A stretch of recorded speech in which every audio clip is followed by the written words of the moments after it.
Okay, class, we're going to talk about Chapter 16, and obviously we're talking about dilutive securities and earnings per share. Basically, what this chapter is about is it describes the conversion of typically bonds, and we would convert some sort of debt into a security. So that could be a conversion of a bond into preferred stock, common stock, or some sort of stock option that takes place as a result of that. So we're going to talk about that tonight and go over the securities. Okay. So the first thing we would have is we have financial instruments, and they could be a liability or an equity. Stock options would be considered an equity. Preferred stock would be considered an equity. Convertible securities could be a liability or an equity. It just depends on how we record that. Initially, like with a bond, that would be a liability. So how would we convert this? It's sort of a little side note. There's an advantage with us converting from debt to equity because now we are no longer obligated to satisfy this debt or repay this debt, and so we get that off of our books as a liability, and sort of creates this this benefit from a liquidity ratio and some other financial ratios that come into play. So it helps the company with that. So we have different accounts for convertible debt, and basically it's the benefit of a bond. If I'm someone who's purchasing a bond, I get the benefit of a bond of getting guaranteed interest and principal. In addition, I have the privilege of somehow exchanging it for stock, the ability to convert this maybe into stock or some sort of option that takes place. Okay, so we have this conversion that takes place. There are two main reasons why corporations issue convertibles. One is to raise equity capital without giving up more ownership control than necessary. The other reason is to obtain debt financing at potentially cheaper rates. So we account for convertible debt for reporting issues at the time of issuance, the time of conversion, and the time of retirement. I will say this, that going back to this benefit of the bond, what we're trying to do with this option, with this conversion, is to convert from a liability to an equity. And as we shared about intermediate accounting 2, we really talk about the equity portion of the balance sheet. So that's part of the reason why we're discussing conversions of debt. Okay, so we have these two main reasons why we issue these convertibles, is to give up without giving up more ownership control than necessary. So we raise equity capital with some sort of conversion. So we're not issuing new stock as a result of that. We're just converting. And then the other thing is to obtain debt financing at cheaper rates. Rather than having a higher interest rate just for a bond, we might lower the interest rate and offer some sort of conversion as an incentive. And we'll also talk about this other term called sweetener as we go through the chapter. So at the time of issuance, we record record convertible bonds. Follows the method used to record straight debt issues with any discount or premium amortized over the term of debt. So we record it normally, okay? Just as we've learned how to record debt, and we're going to show an example of that. But let's look at this convertible debt. So we have an illustration here. It's Miller Corporation, and it was issued at $4 million par value with 7% convertible bonds at $99 for cash, $99 rate. For cash. Record the entry date of issuance. Now notice there's a line that's crossed out. And the line that's crossed out, if it says if the bonds had not included the conversion feature, they would have sold for $95.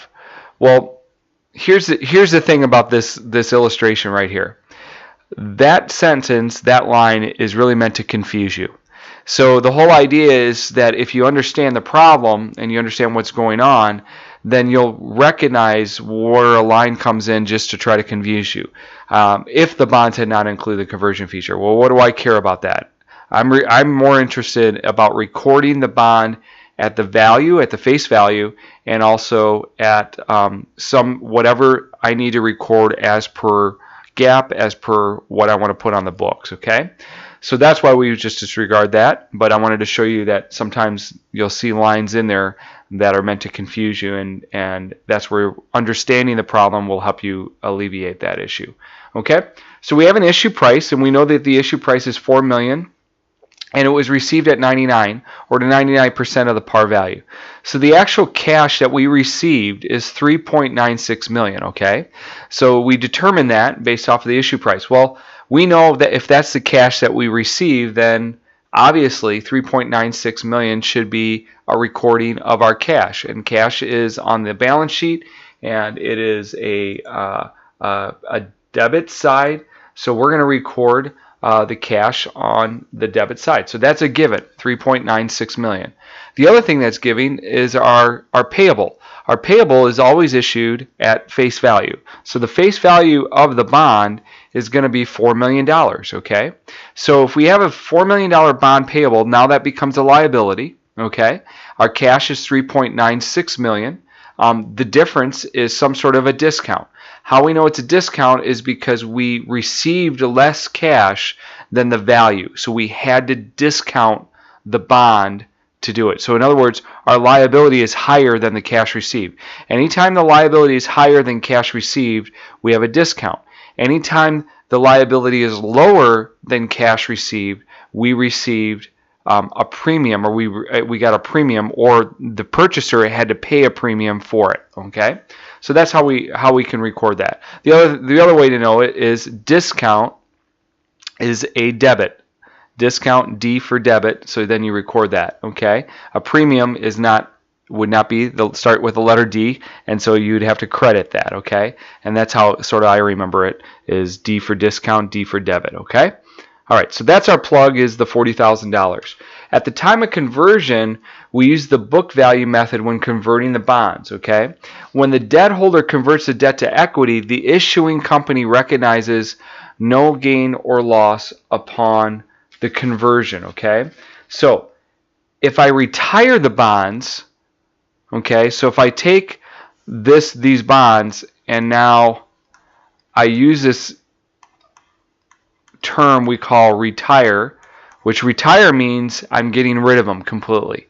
At the time of retirement, I may recognize a gain or loss, okay? But if I'm converting it, if I'm just simply converting, there is no gain or loss, okay, that we record on this. Only upon retirement. So that's important to know. So let's look at an illustration to account for this. So remember, we have Moore Corporation that has an outstanding $2,000, $1,000 bonds, each convertible into 50 shares of $10 par value common stock. The bonds are converted on December 31st, 2017, when the unamortized discount is $30,000 and the market price of the stock is $21 per share. Prepare the entry to record the conversion of the bonds. And once again, we would look at this and say, okay, market price of the stock is $21 per share. I don't care about that. I want to know what is going to be the givens and where my plug would be. And we know that one of the givens we had is that if we had an outstanding bond, $2,000 at $1,000 bonds, we know that that was our original face value. Just like in here, if we see the bonds payable was recorded at face value, okay? So therefore, in this situation, we have 2,000, okay, at 1,000, so that's $2 million. Well, we know we initially recorded that as a liability, so now we're converting this whole thing. So if we're converting the whole thing, we know that our given is that our bonds payable would be $2 million. Debited, right? Because we're getting rid of it. How did we originally record it? We recorded it as a credit. Now we're debiting it, okay? We also know that we had a discount at the time it was issued, or the time it was converted, of $30,000. So there was a remaining discount of $30,000 that we had. Well, in order to get rid of that $30,000, we initially recorded the discount on the debit side, right? Because D for discount, D for debit. So initially we would have recorded the bond at a discount. Now, because we have a remaining amount of $30,000 left over, we want to get rid of that. So if we originally recorded the discount debit on the debit side, to get rid of it, we have to record a credit, okay? So that's also a given. The other thing that's a given is the common stock. 50 shares of $10 par value stock, okay? And there's 2,000 of them. So for every bond, every issue of bond, we get 50 shares. So we know that, therefore, we have 2,000 times 50 shares times $10 par value gives us a $1 million common stock par value, okay? Now, there's a plug, right? We obviously are not balanced. So the plug would simply just mean, remember we had these issues back in chapter 15. We had this paid in capital in excess of par. So we're going to do the same thing here. We just call this paid in capital in excess of par common stock. And what would be that difference? The difference is going to be $970,000. Notice, nowhere in this conversion did we have any gain or loss that took place. What did we do? We recorded the common stock based upon the par value. We also recorded the common stock based on the paid in capital in excess of par. That was our plug. And then we also had our givens, which was we retired the bonds. How did we retire the bonds? We initially recorded them at $2 million, and now we are getting rid of it. We have to debit that $2 million, and we had a remaining discount from the amortization, unamortized discount of $30,000. Well, normally we record that debit on the debit side, so we have to get rid of it. It would be on the credit side, and so we have to get rid of this $30,000 discount, okay?